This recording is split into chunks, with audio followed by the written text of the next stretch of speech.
अभिनेता सैफ अली खानवर हल्ला करणाऱ्याला अखेर 3 दिवसांनी अटक करण्यात मुंबई पोलिसांना यश आलंय।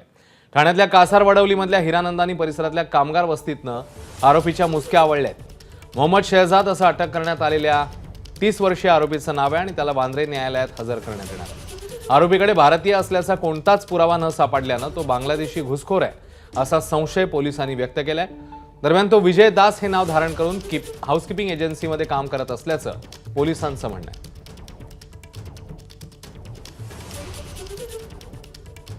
तर तब्बल 3 दिवसांनी आता सैफ अली खानवर हल्ला करणाऱ्याला अटक करण्यात आली आहे। मोहम्मद शहजाद असं या व्यक्तीचं नाव आहे आणि ठाण्यातल्या कासारवडवलीमधनं ही अटक झाल्यावर आता पुढचा सविस्तर तपास सुरू आहे।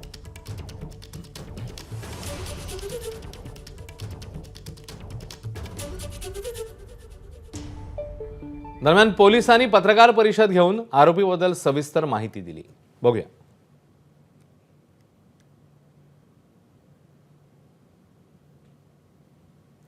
दिनांक 16/1/2025 रोजी बांद्रा पोलीस स्टेशनच्या हद्दीमध्ये अभिनेता श्री सैफ अली खान यांच्या घरी ज्या हल्ल्याचा आणि जबरी चोरीचा प्रकार झालेला आहे त्या अनुषंगाने एका आरोपीला अटक करण्यात आलेली आहे। सदर आरोपीचं नाव मोहम्मद शरीफुल इस्लाम शहजाद आहे। या आरोपीचं वय 30 वर्ष आहे। प्रथमदर्शनी हा आरोपी बांगलादेशी नागरिक असल्याचं निष्पन्न होत आहे। या आरोपीला आम्ही माननीय न्यायालयात प्रोड्यूस करून याची पोलीस कस्टडी मिळण्याचा प्रयत्न करणार आहोत आणि पुढील तपास करणार आहोत। हा व्यक्ती अटक याला ज्यावेळेस आम्ही केली त्याच्याकडे जी विचारपूस केली त्या अनुषंगाने त्याची जी उत्तरं आणि त्याच्याकडे जे काही साहित्य मिळालेलं आहे त्या साहित्याच्या अनुषंगाने प्रथमदर्शनी असं वाटतोय की हा एक बांगलादेशी नागरिक आहे।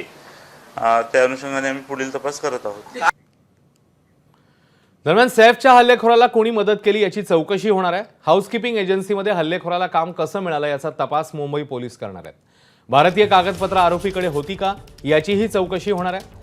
बांगलादेशी घुसखोराला कोणत्या एजंटने मदत केली याचाही तपास करण्यात येणार आहे। सैफ अली खानवर हल्ला करणारा आरोपी मोहम्मद शरीफुल इस्लाम शहजाद अनेक महिन्यांपासून बेरोजगार होता। चोरीच्या उद्देशाने तो सैफच्या घरामध्ये शिरला, मात्र ते सैफ अली खानचं घर नव्हतं हे त्याला माहीत नव्हतं। तर भारतात आल्यानंतर तो ठाण्यात एका हॉटेलमध्ये हाऊसकीपिंगचं काम करत होता। त्यानंतर कन्स्ट्रक्शन साईटवरही काही दिवस काम केल्याचं तपासात समोर आलंय। हल्ल्यानंतर आरोपी घाबरलेला होता अशी ही माहिती आहे। सूरज सावंत आपल्या सोबत आहेत अधिक अपडेट द्यायला। सूरज, आरोपीबद्दल आणखी काय काय अपडेट्स मिळतात या अनुषंगाने?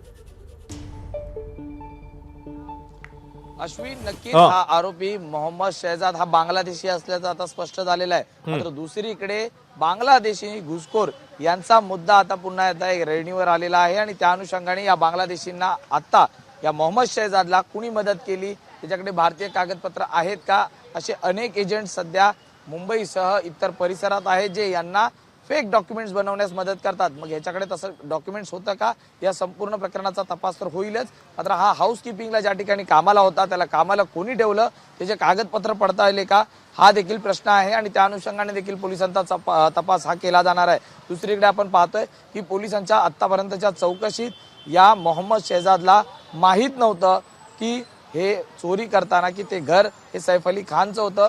या घटनेनंतर तो पळून गेला, मात्र घाबरलेला होता आणि दादरहून तो ठाण्याला पळून गेला होता आणि ठाण्यातच आपल्या घरात होता, मानसिक तणावात होता। कारण अनेक ठिकाणी फोटो CCTV हे त्याचे व्हायरल झाले होते, त्यामुळे कुठे बाहेर पडलं तर जीवाला धोका असू शकतो, पोलीस अटक करू शकतात ही भीती होती। त्यामुळे घरातच असल्याचं देखील प्राथमिकदृष्ट्या कळलेलं आहे। मुंबई पोलीस आणि गुन्हे शाखेचे पोलीस हे एकाच वेळी त्या ठिकाणी पोहोचल्यानंतर ही संयुक्तरित्या कारवाई झाल्याचं सांगितलं जात आहे।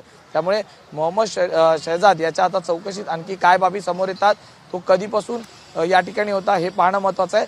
पण मोहम्मद शहजाद हा बेरोजगार होता, अनेक दिवस नोकरी नव्हती, त्यामुळे पैशांची चणचण होती आणि त्याच उद्देशातून त्याने ही कृत्य केल्याचं पोलीस या निष्कर्षाला पोहोचल्याचं पाहायला मिळते।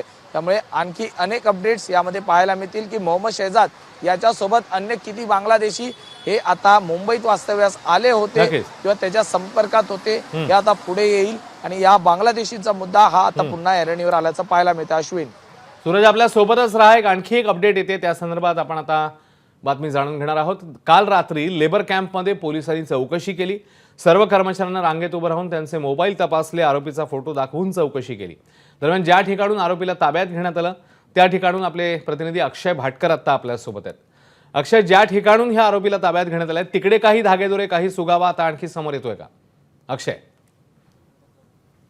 अश्विन, एक महत्वाची गोष्ट म्हणजे हा जो आरोपी आहे तो सध्या या ठिकाणी राहत नव्हता। म्हणजे माझ्या मागे जर तुम्ही बघितलं, ही जी पत्राची शेड दिसते ही ती लेबर कॅम्पची शेड आहे। त्या ठिकाणी लेबर कॅम्प आहे, पण त्या लेबर कॅम्प मधून ज्या ठिकाणी आरोपीला पकडलं तिथे यायला देखील एक 5 ते 10 मिनिटाची पायवाट आहे। अगदी जंगलातून या ठिकाणी यावं लागतं आणि त्या लेबर कॅम्पच्या मागून चालत आल्याच्या नंतर इथून हा रस्ता समोर जर तुम्ही पाहिलात तर याच रस्त्यावरून पुढे चालत यावं लागतं आणि ज्या ठिकाणी मी उभा आहे त्याच ठिकाणी अगदी हा आरोपी जो आहे तो होता।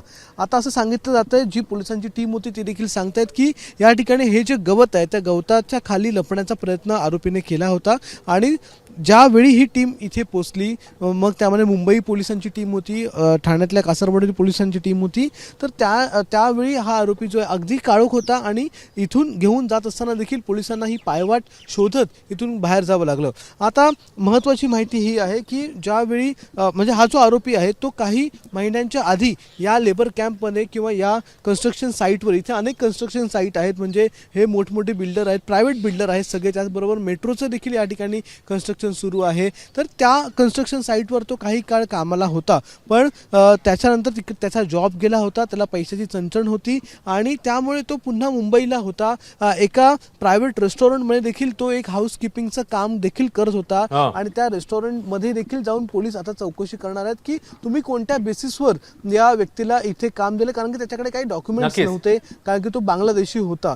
त्यामुळे त्या रेस्टॉरंटची देखील चौकशी केली जाईल आणि सध्या हीच माहिती मिळते की कुठूनही त्याला कुठूनही मदत मिळत नव्हती शेवटी, त्यामुळे तो पुन्हा याच ठिकाणी आला, कारण की ही लपण्यासाठी ही चांगली जागा होती। पण पोलिसांनी मोबाईल टॉवरच्या मदतीने त्याचं लोकेशन शोधलं आणि लोकेशन शोधल्याच्या नंतर तो याच ठिकाणी आहे हे कन्फर्म झालं। इथे एक छोटंसं घर आहे, त्या घरामध्ये देखील कन्फर्म केलं पोलिसांनी आधी आणि मग या स्पॉटवर येऊन त्याला इथे येऊन पकडलं। ज्यावेळी पकडलं त्यावेळी त्याने थोडासा आरडाओरडा देखील केला असं स्थानिकांचं मत आहे आणि त्या आरडाओरडा केल्यानंतर त्याला पळून जाण्यासाठी दुसरीकडे कुठे जागाच नव्हती। शेवटी त्याने स्वतःला देखील पोलिसांच्या हवाले केलं आणि पोलिसांनी त्याला अटक केली। त्यामुळे हा जो स्पॉट आहे त्या ठिकाणी मोबाईल टॉवरच्या लोकेशनने त्याला पकडलं असं इथल्या पोलिसांनी सांगितलेलं आहे। मात्र तो सध्या या लेबर कॅम्पमध्ये राहत नव्हता, तो कुठे राहत होता हे देखील शोधावं लागेल, त्याचं ठाणे कनेक्शन नेमकं काय आहे हे देखील शोधावं लागेल। जर तो इथे नव्हता तर मग कुठे राहत होता हे पोलीस आता शोधणार आहेत आणि त्यानंतरच संपूर्ण माहिती समोर येईल की तो बांगलादेश पासून त्याचा ठाण्यापर्यंत, मुंबईपर्यंत प्रवास नेमका कसा झाला आणि या प्रवासात त्याला कोणी कोणी मदत केली हे देखील आता पोलीस शोधणार आहेत। अश्विन, अक्षय, धन्यवाद या सगळ्या सविस्तर माहितीबद्दल। दरम्यान सैफ अली खानवर हल्ला करणारा आरोपी मोहम्मद शहजाद याचा बांगलादेशमधला पत्ता एबीपी माझाच्या हाती लागलाय। तो बांगलादेशच्या नाल सिटीतल्या बताया राज इथला रहिवासी आहे। झलोकाठी जिल्ह्यामध्ये त्याचं वास्तव्य होतं अशी ही माहिती समोर येते आणि याचबद्दल अधिक जाणून घेऊया। सूरज, बांगलादेशमधला देखील ठाव ठिकाण आता समोर येते, म्हणजे आणखी काही धागेदोरे समोर येतील येत्या काही तासात। सूरज, नक्कीच बांगलादेशमधनं तो कसा आला हे तर आपण शोधतच आहोत, मात्र तो मूळचा बांगलादेशचा झलोकाठी नाली सिटी येथील राजा बरिया या गावचा असल्याचं प्रामुख्याने तपासात समोर आलेला आहे। मात्र अनेक गोष्टी या तो लपवत असल्याचं देखील तितकंच खरं सांगितलं जातंय, कारण जे आरोपी आहे अटकेनंतर इतर लोकांचा यामधला सहभाग किंवा यामधले त्याचे जे इतर साथीदार आहेत बांगलादेशी त्यांचा ठाव ठिकाणा लागू नये म्हणून अनेकदा खोटी माहिती देखील पोलिसांना देत असतात। त्या अनुषंगाने सखोल तपास पोलीस करतील, कारण 72 तासानंतर आरोपी मिळाल्यानंतर अवघ्या काही तासातच फक्त त्याची चौकशी झाली आहे। या आरोपीची सखोल चौकशी होणं खूप गरजेचं आहे आणि या चोरीनंतर किंवा या हल्ल्यानंतर तो कुठे गेला, स्वतःला त्याने कसं लपवलं, कपडे कुठे बदलले, या सर्वच प्रश्नांची उत्तरं पोलीस या ठिकाणी शोधताना पाहायला मिळतात. कारण हा संपूर्ण जो गुन्हा होता हा खूपच गंभीररित्या गुन्हा होता. त्याचबरोबर सैफ अली खान यांच्यावर झालेल्या या हल्ल्याच्या चौकशीबाबत सर्वच मुंबईतली पथकं ही काम करताना आपल्याला पाहायला मिळत होती. 3 दिवस झालं पोलीस रात्रंदिवस त्याचा शोध घेताना पाहायला होती आणि आज जेव्हा तो मिळाला तो अशा गुप्त ठिकाणी मिळाला ज्या ठिकाणी पोलीस सहजासहजी जात नाहीत. मग अशी कुठली ठिकाणं आहेत ज्या ठिकाणी हे बांगलादेशी लपून राहतात हे देखील तितकंच पाहणं महत्वाचं आहे. त्याचबरोबर जे मुंबई, ठाणा, नवी मुंबई या ठिकाणी कन्स्ट्रक्शन साईट्स चालले आहेत त्या ठिकाणी जे लेबर्स आहेत जिथे त्याची देखील आता चौकशी होईल भविष्यात. कारण असे बांगलादेशी घुसखोर प्रामुख्याने त्याच ठिकाणी हेल्पर म्हणून पाहायला मिळतात. त्यामुळे त्यांची देखील या ठिकाणी चौकशी केली जाईल. काल ठाण्यात आपण पाहिलंच की आरोपीच्या अटकेनंतर अनेक त्या ठिकाणी राहणारे जे कर्मचारी आहेत काम करणारे त्यांची चौकशी करण्यात आली होती. त्यामुळे या एकूण प्रकरणानंतर पुन्हा एकदा बांगलादेशी घुसखोरांचा प्रश्न हा ऐरणीवर आल्याचं पाहायला मिळतं. अश्विन, धन्यवाद सूरज या माहितीबद्दल. बातमीचे अपडेट्स वेळोवेळी जाणून घेतच राहू. एबीपी माझा, उघडा डोळे बघा नीट.